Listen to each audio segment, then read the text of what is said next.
Assalamu alaikum, guys. Hope everyone is doing well. So, I want to take a few moments today to talk about Eric Davies, a theoretical physicist, someone who's worked with the government for many years, apparently, someone who's been working on the UFO phenomena, possibly reverse engineering things, possibly has come into contact with certain materials and craft, and someone who also worked under Bigelow during the Bigelow era at Skinwalker Ranch for several years, as far as I'm aware.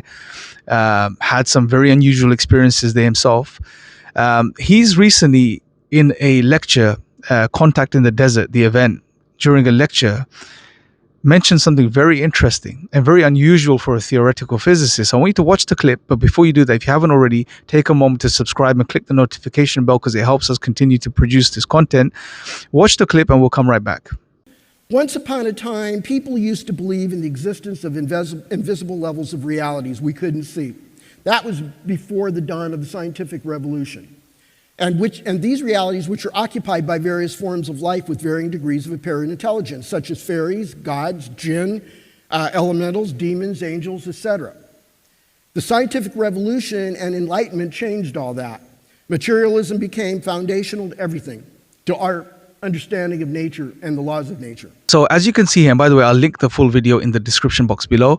But as you can see here, at least in this part of his lecture, he mentions, and not only does he mention that humanity for a very long time has believed in different entities and beings, maybe known by some as fairies, gods, the jinn, and he mentions the jinn specifically. But more so than this, I think what he does here is profound because he highlights a truth which many people overlook today. And that truth is that there was a whole world that existed prior to the Enlightenment and prior to the scientific revolution. And there was a whole world that had a different metaphysical understanding of reality, a different appreciation of the world and how it actually functions. And they were not fools. They were extremely highly intelligent people. I mean, even the Greek philosophers, somewhat individuals and people like Plato and Aristotle, who one could argue act as foundational fathers for the Renaissance and the Enlightenment by extension, people who are well respected even today by the Western world, were people who had a very deep metaphysics. They had a very deep understanding of not only the visible world, but the unseen realms. And Eric highlights here that, people believed in various different things prior to the Enlightenment. And it was after the Enlightenment and after the scientific revolution that we adopted a very materialistic way of looking at the world, a very materialistic way of looking at reality. And this cut us off to a large extent from the appreciation and understanding of realms that exist beyond this material world. And there's a lot more here. There was a whole build up and lead up to where we are today and our beliefs as they are today in this sort of secular, liberal, modern worldview that most people adopt or most people function within. So, for example, you had the logical positivists and the positivists who played a role in shaping the way people understand knowledge, epistemology, how we come to truth. And they push this idea that whatever comes through the scientific method is what we can acknowledge as reality or real or true, and any other knowledge that comes from any other domain or any other mechanism or root of knowledge is to be ignored and not taken seriously.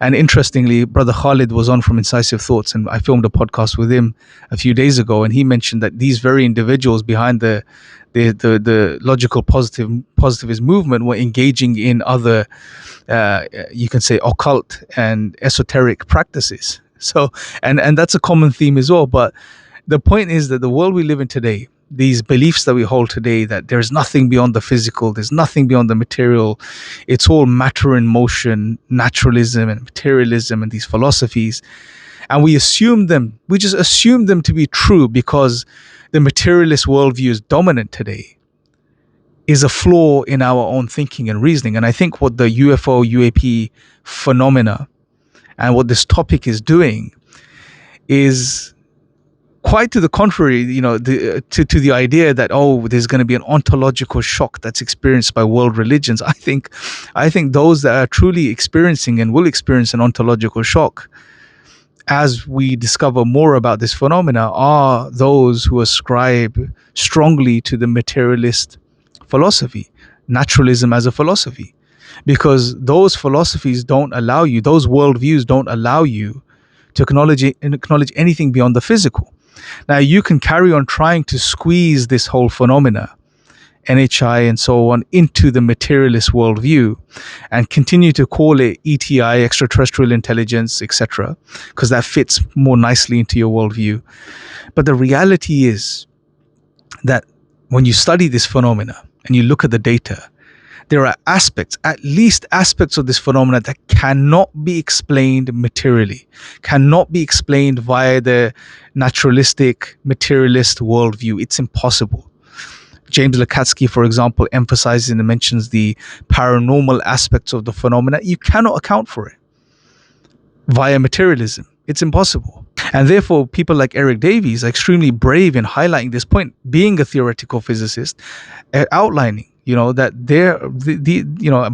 at least indirectly through what he said, that this phenomena may be linked to what people have referred to as spiritual or unseen entities in history, including the Jinn.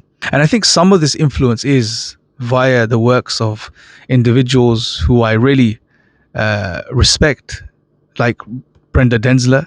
I have done a podcast with her. The next Epistemics podcast is with Dr. Brenda Denzler, and I would consider her to be a scholar in her own right. She is someone that has done a lot of work in the field of religious studies. She has published a book which is highly acclaimed, The Lure of the Edge, phenomenal book, definitely worth checking out. And her recent research has also led her to delve into the world of the Jinn. And we've spoken many times. And like I said, she's a profound thinker and a brave academic, because she's willing to entertain and look at the evidence regardless of where it comes from. And I'm not going to say too much about that now because I'm going to leave it for the podcast, but she has had many exchanges with Eric Davies, and she mentions that in the podcast as well. And I think some of this positive influence is coming from individuals like herself. And I guess the key point here to appreciate is that if people want to understand these NHI, who we would refer to as the Jinn, from the Islamic perspective, and I would argue that at the very least something to appreciate is that what Islam offers is a profound model and immense amounts of information about these non-human intelligences, or what we call NHI today, and we refer to them as the Jinn. There's a lot of information there which is only going to enrich our understanding of what people are experiencing today. Because look, the reality is, if you simply ignore and reject ancient traditions, world religions, in particular Islam, and what it has to say in regards to this phenomena, what you're going to be left with is you're going to have to work from scratch. And that's what people are doing. And the problem with that is, well, it's ad hoc. You can only build your theories upon what you're observing in regards to this phenomena. And you have to have many assumptions at play. We have to assume that what we're observing from the phenomena is actually what the phenomena is, and and that there's no deceptive element to this phenomena, so therefore we will build a coherent picture over time after we keep engaging with it and keep studying it. Just bring into mix the idea that, well, if there is an element of deception here, that the phenomena doesn't show you its true color or its true nature, and it only shows you what it wants to show you, well, then what type of model are you going to build? It's definitely not going to be a factual model in regards to what's going on. And this is an area, for example, where you can bring in Islam or other religions and see what they have to say in regards to these entities or these beings. And that will enrich our understanding. That may even save us from falling into certain pitfalls. And by the way, it's something that's been acknowledged by secular researchers, even today, reputable researchers like John Kuehl, Jacques Vallée, D.W. Pasulka, and others, is that there definitely seems to be a deceptive nature to this phenomena. And if that's the truth, which I believe it is, well, then an ad hoc study and after the effect study is not going to be extremely fruitful if that's all you do. However, if you bring that into play and you also look at what traditional religions have to say in regards to this phenomena, historical accounts, etc., and what that's going to do is help you build a more complete and coherent picture of what's going on. If you keep rejecting this, well, you're not going to get far. And as Charles Upton highlighted in our previous podcast, that yeah, sure, science, the scientific method, it will give us some interesting insights into this phenomena, and I'm all for it. For example, when I made the links between the Jinn and plasma, I was looking at modern scientific language, in regards to this stuff that we call plasma, this fourth state of matter, and how it behaves, etc. So there's some. It's not to reject science or that science can't give us any insights. It will definitely enrich our understanding of what's going on, but it alone will never give you the full picture, because there is a paranormal, supernatural, unseen, metaphysical dimension to this phenomena. And one could even argue that that's the core of what's going on.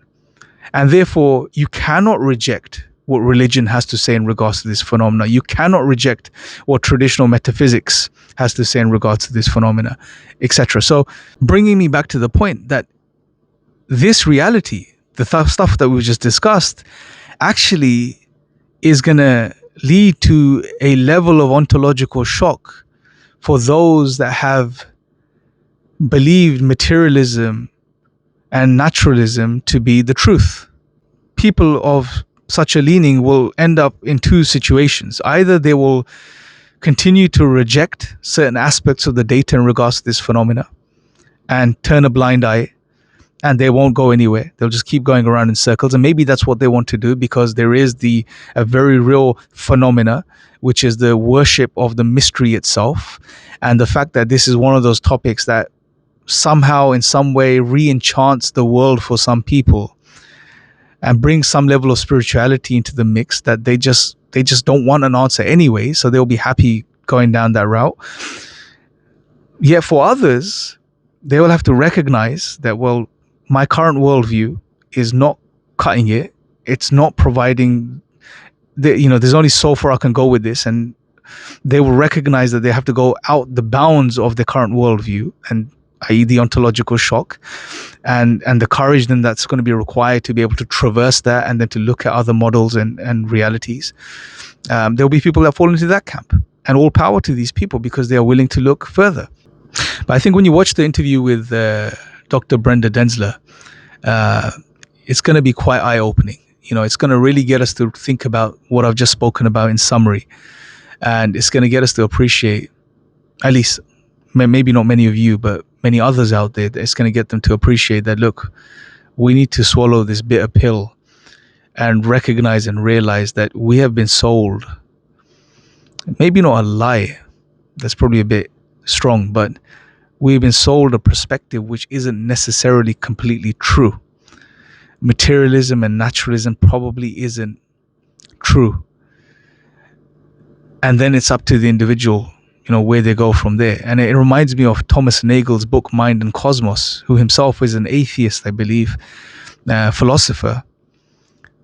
He mentions in the end of his book that for us to truly understand, in his books on consciousness and truth-bearing rational faculties and ethics, for us to truly understand and appreciate these realities, and they are realities, essential realities for human beings, for us to comprehensively understand these realities, we have to broaden our perspective. The materialistic outlook is simply not cutting the mustard anymore. It's just not broad enough or comprehensive enough for us to be able to, for it to be able to completely understand these realities such as consciousness and truth-bearing rational faculties. And that's another brilliant book as well. But I just wanted to share these thoughts with you. I think it's some very interesting times that we live in today. And like I said, Islam provides some profound insights for those that acknowledge and recognize that this is revelation from God. And we have good reasons to believe this is the case. We have many other videos. There's some profound work on Sapiens Institute in regards to this. We highlight these things in a language people understand today. And again, at the end of the day, it's up to the individual to decide whether they, where they go with this information, and whether they acknowledge it, accept it, want to challenge it, whatever the case is, that's fine. But it provides profound insights, especially, and not even especially, but even in regards to this topic that we're dealing with today, that's gaining more and more traction as time goes by. And, more and more people are talking about this online. But let me know your thoughts in the comment section below. I think Eric Davies coming out and talking about this stuff in this way is, again, highlighting that people are now starting to broaden their perspectives, which is very powerful. And we'll see where this goes. Let me know your thoughts in the comments section below. May Allah bless you all, and I'll speak to you guys next time. Assalamu alaikum.